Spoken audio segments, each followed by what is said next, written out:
Okay, so this. This.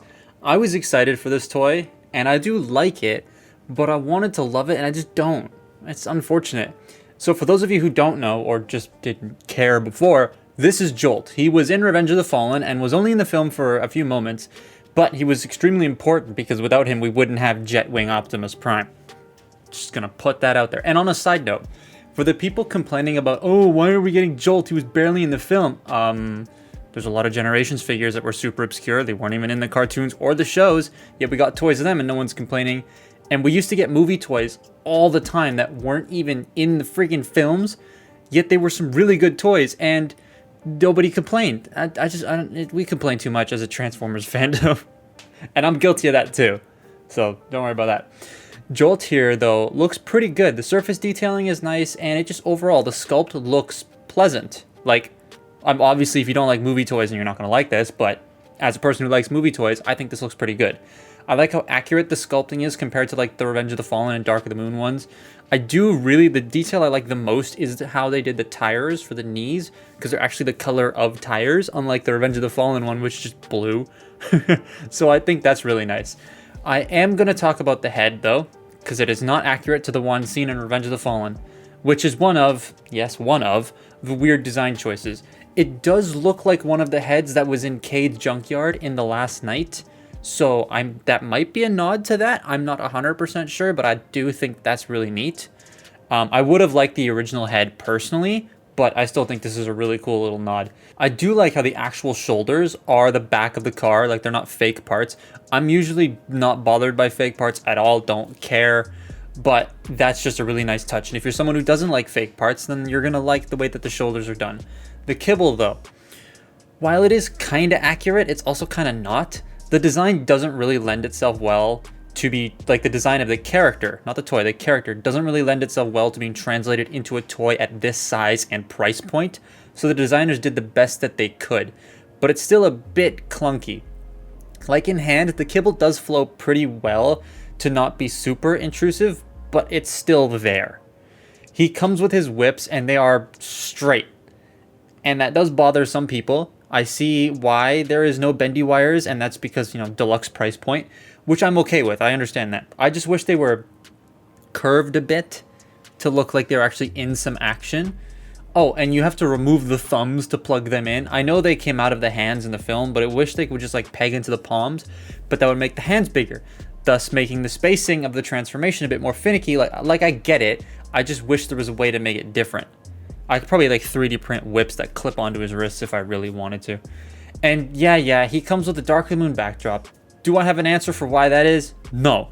Do I care? No. Because they just go in the recycling for me anyways. I never keep them unless I plan on keeping the boxes. And I didn't keep Jolt's box. I know that'll bother some people because they like displaying with the backdrops. Why does he come with Dark of the Moons? I have no idea. I think someone just got confused in miscommunication at Hasbro, and they put Crankcase's background or Crowbar's background in his box.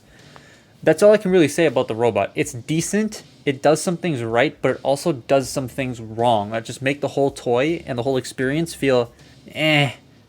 Transformation is also kind of fiddly too. Legit, while I was writing this script, the tab for the rear bumper broke off. I think it's too small for the engineering, because if this were a bit bigger, you would have a lot more room to work with, but then the scale would be thrown out the window, and I know that scale bugs some people, so it is what it is. It's unfortunate. Jolt's car, though, it looks really good. I like it a lot.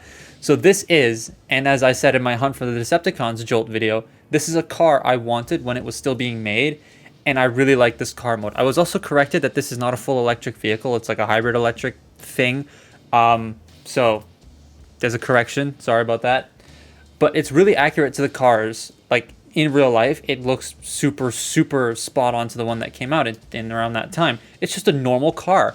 It's an actual robot in disguise, not a robot that turns into a flashy Ferrari or a concept Corvette that just stands out so much. It's a normal car, and I like that. It's one of the reasons why I like Q so much as well. Studio Series Q, when, please? But with that, there isn't really much else to say about the car other than it's just a normal car you would find on the road. You can store the whips on the sides if you're into that, but there is something I want to talk about in regards to Jolt, Studio Series Jolt as a whole. When this figure got leaked, I noticed something within the fandom. Well, a couple things. And this is just my observation of things that happened, but this toy started a bit of a heated debate in the fandom. And I touched on that a bit at the beginning, so I won't get into that topic. But I had to put a ban on the word Jolt on Discord till the toy officially got revealed because it caused so many arguments. Someone got called racial slurs over it, and I was having none of that. There's none of that. And I don't understand what happened. Like, why? But people need to stop basing their opinions on a toy based on stolen samples. You all know I hate stolen toys, and people who do that can kindly fuck off. But a lot of those stolen toys are QC samples. So the samples they use are to test tolerances, paint, box fit, etc. Which is why some of them end up looking different from the final release. Earthrise, smokescreens, guns. But Jolt looked mistransformed and slightly unfinished in those quote-unquote leaked images. Oh, who am I kidding? The leaks are stolen. Don't steal toys. It's not important. But those stolen images made the toy look really bad, and that got a lot of people to not like the figure. And once the official images came out, it looked really nice in those, but people had already made up their mind that they didn't want it based on some asshats photos that got released earlier. I wrote some other colorful words there, but I'm just not going to say them. I don't know, it's something that I noticed a lot, and this is the main reason I personally don't look at leaks, because I want to base my thoughts on the actual official photos, trailers, products, etc. But then again, I also look at phone leaks, so whatever. Anyways, Jolt, he's okay. Is he worth the full price? Kinda.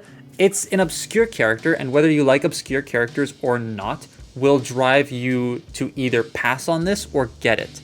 I'm happy to have it. It goes next to my other Jolt on the shelf, which is really nice. Dark of the Moon Jolt is just lost to the ether. I don't know where that figure went. But do I recommend it? Yes, but be careful. Also, one thing I forgot to mention is the entire top and back is clear plastic. Now, granted, it's on a really thick hinge, so I don't see it breaking, but it's just something to make note of. Anyways, that's been my look at Studio Series Jolt. Follow me on Twitter and Instagram, and I will see you next time. Goodbye.